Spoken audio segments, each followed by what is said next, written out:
Welcome back to another edition of the Indycar preview show as we talk about Long Beach this week. And we are pleased to be joined by the channel's Indycar expert. Of course, that is Colin Copa from Twin Checkers. Well, yeah. How's it going, buddy? Pretty good. How are you? I'm doing well. Let's before we get into Long Beach, how about that oval race a few weeks ago at Texas? That was pretty good. Woo, breathtaking. A track that everyone thought was dead. Maybe if it's got a little bit more life in it, we got the best out of it on 2 weeks ago now at Texas. That was incredible. Yeah, we'll have to see what happens. We'll have to see what happens if they go back there next year, because of course NASCAR will be there in September, and we'll see how that goes. No, I'm pretty sure it'll probably, I don't know how it's going to go. You never know how these races are going to go. Exactly. Who knows? I think IndyCar really put on a good show there yesterday. But overall, it's going to be what does that say about this old, because we all thought that, oh, this not wasn't going to be a good race, and then it turned out it was. I think with the right effort, and a couple years time, this IndyCar grid can figure stuff out, right? I think Will Power last year figuring out, okay, if we have this practice session where we work on the high lane, we can figure it out, and they did. And then everyone participated this year versus just like a couple people the year before, and it really worked. So I think they're going to try this again later on in the season at Worldwide Technology Raceway, Gateway to some, and I expect it to have the same effect there. It's a different kind of track, but I think with the right brain power, IndyCar can put on a good show anywhere, and they can get the right passing and all that. Think about the Indy 500, one of the greatest racing events of the year. It's just a very polished event, and it's because they do like 2 weeks of practice, right? They start next week, and then they do another week, and then they do qualifying, and then they do final practice, and they do carb day. So they are very well prepared.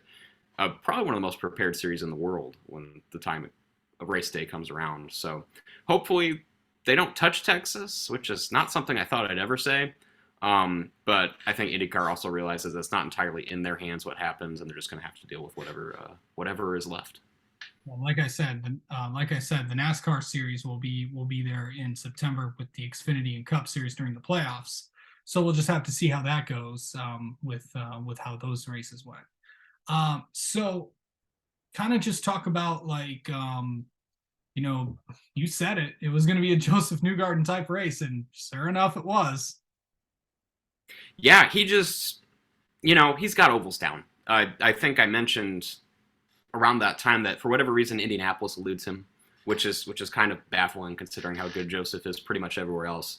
But it just had that kind of vibe to it, and he's pretty much unstoppable. There was a moment where we thought Pato O'Ward maybe would drive away with it, right? Had almost a full lap lead on everyone. But I think I've gone back and watched the race a couple times. Something that gets lost and kind of us marveling at the fact Pato O'Ward had lapped up to, I don't say like third or second, was that Joseph Newgarden was only 5 seconds behind. And the cars are moving so fast. 5 seconds is a lot closer than 5 seconds in NASCAR. So he was one step behind most of the race. It just took that one caution to gather everyone back up, and some clever pit strategy to put Newgarden back in front, which is not something he really has had to employ at a lot of oval races. But he and that number two team, they did exactly what they needed to do and put themselves in the best position. And this IndyCar grid knows if there's a caution in the last part of the race, as there was at Texas with 2 laps to go, there's no green white checkered. You got to win it at every moment. You have to be on your stuff. You can't wait around. And O'Ward, to his credit, Pato O'Ward, he was right there. And if the race had been at the line, I think O'Ward probably would have had Newgarden beat, but it wasn't. So Joseph just had everyone's number that day when it came down to it. And he's just been that good. It'll be very interesting to see. The past couple years he's been runner-up at the championship, and Indianapolis has kind of been that track, right? That kind of like, the great driver can't figure it out. I wouldn't go as far as to compare Newgarden to someone like Dale Earnhardt, but Dale Earnhardt for years couldn't figure out the Daytona 500, and then finally did. And Scott Dixon, too, in IndyCar, 6-time champion, but he's only won the 500 once, and that was in 2008, a long time ago. So the great drivers don't always win the biggest races, but they do win more often than a lot of other people, and Newgarden is one of those guys. Yeah. So, who else really impressed you at Texas? McLaren, which is weird to say. I'm wearing a McLaren shirt. That's just because I own one. No bias here. Award was very fast, and for all the credit I give Newgarden for holding up, you have to give Pato a lot of credit for going as fast as he did, putting his foot down, and just sending it. I haven't seen a performance like that on an oval in a really long time. It reminds me of like hearing from my dad talking about back in the NASCAR tire wars. Who's your tire? Figured it out and lapped the whole field, right? Google it, I guess, if you're unfamiliar. But like it felt like that, like otherworldly level performance from Award. So following up what happened in St. Pete, kind of leading and then having that weird engine kind of like not even a misfire, just kind of just like bad luck essentially. Um, Put him into second to Marcus Ericsson. Pato Award's very fast, and I think he's a very serious threat to win the championship, which isn't really something you could have said in years past. But it seems like if this is as bad as his bad luck is getting, finishing second instead of first, he's in a really great position. And I think Alex Rossi, apart from the pit road incident, which is a freak thing that unfortunately kind of ended his day, he did go out and do laps and end up a couple spots higher.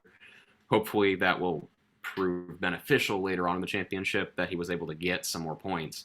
But he's fast too. He was right on the heels of leaders at St. Petersburg, and as maybe we transition, we're going to a track that he's won at multiple times in Long Beach this weekend, kind of a home track for Rossi and Colton Herta as well.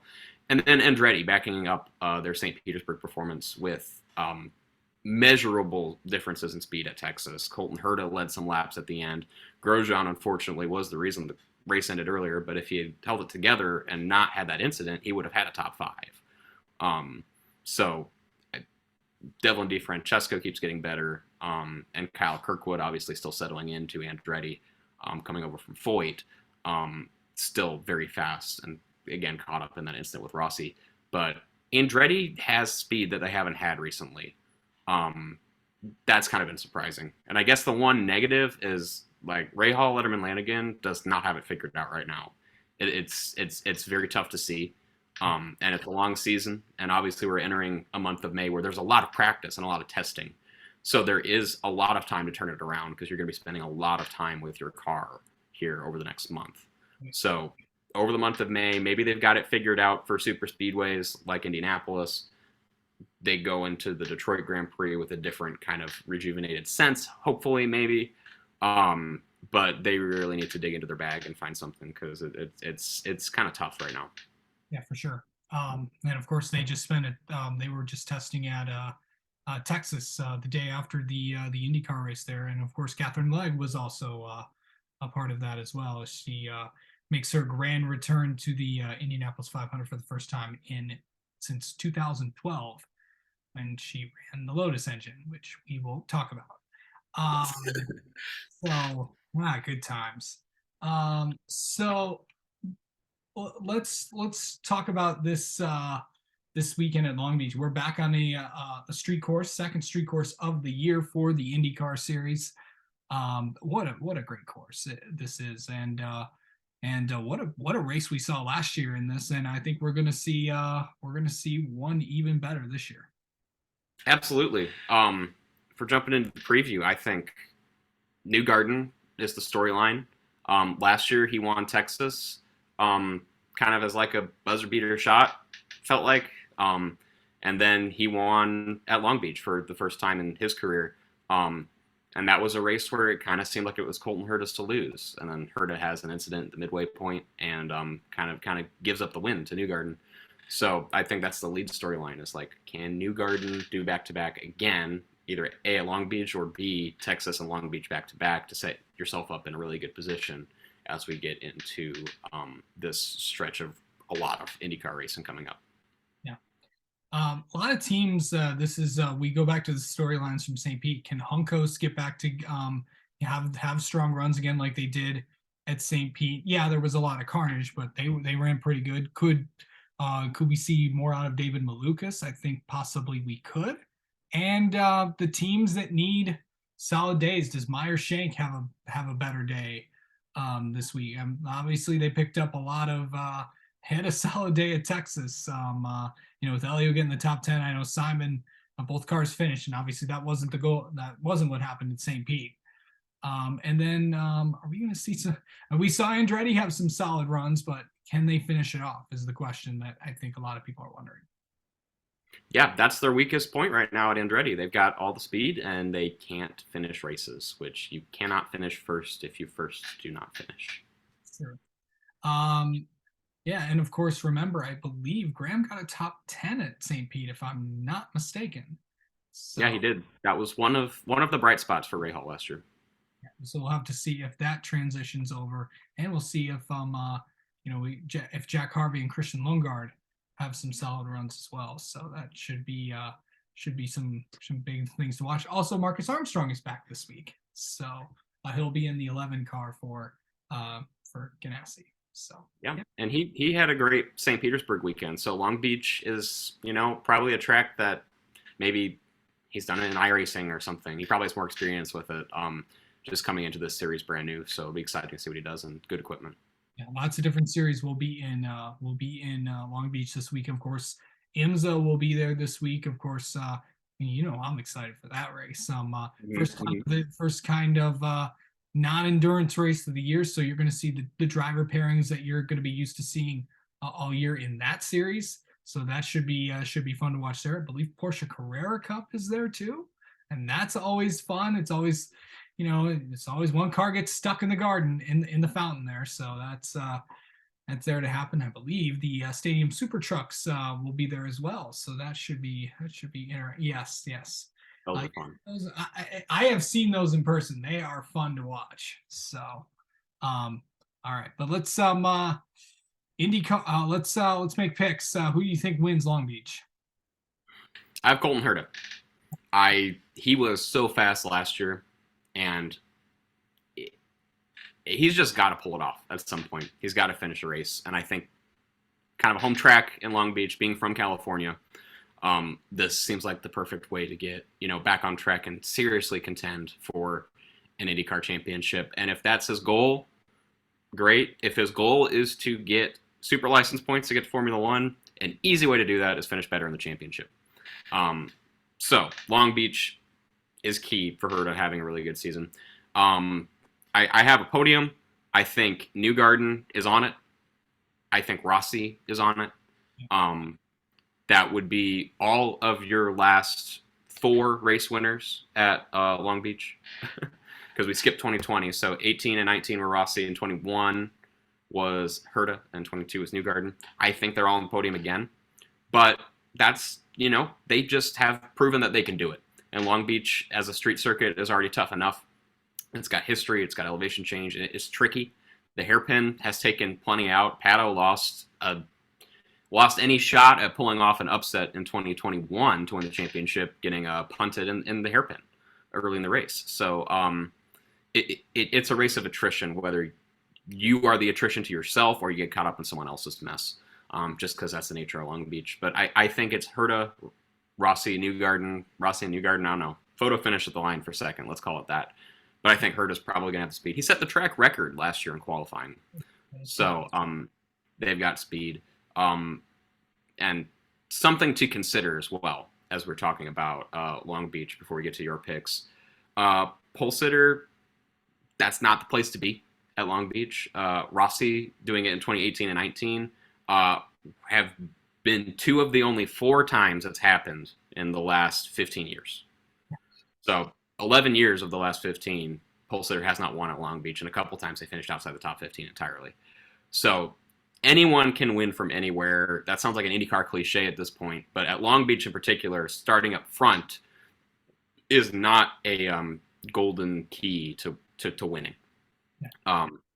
But yeah, that's what I'm feeling. I think Romain Grosjean could have a good day as well if he can finish, which is the same problem with Herta, unfortunately. But that's what I'm feeling. And Ready Autosport needs I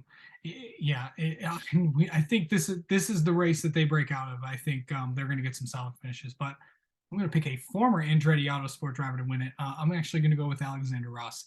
I think he gets McLaren their first win of 2023, and I'm gonna keep the same podium as well. Newgarden, Herta, but I got Herta second, Newgarden third. So. That'll be Yeah, and I think if you're looking for drivers that we didn't mention, Scott McLaughlin, he's fast everywhere. yeah, He's just kind of stalking there to maybe pick up the pieces. Marcus Ericsson, some of his most recent wins were at the Nashville GP and at St. Petersburg, on top of some other places. So he can get it done on a street course as well. Scott Dixon's always in the hunt, but yeah, I think those three stand above the rest in recent memory. But I think if you got to pick from the field, Grosjean might be your pick. all right. Well, we'll have to see how this all plays out. 3 o'clock Sunday afternoon from Long Beach on NBC. Stay tuned for that. Yeah, it's going to be the first double screen weekend. If of course many people will be watching IndyCar and NASCAR at the same time. So pick and choose your battle. Well, it's also I think the 6 hours of Portimao for the World Endurance Championship is this weekend. Yes, Google what happened there today. It was crazy. Oh yeah, yeah. Of course, for people that do not know, a car went in the grandstands when one of the one was in the grandstands. One was in the grandstands, so that was good. Oh, I think very God fortunate. then and not during the race because that wouldn't have not been good. Yeah, and that's all we'll say on that. All right, for Colin, I'm Casey. We'll talk to you in a few weeks when we preview Barber.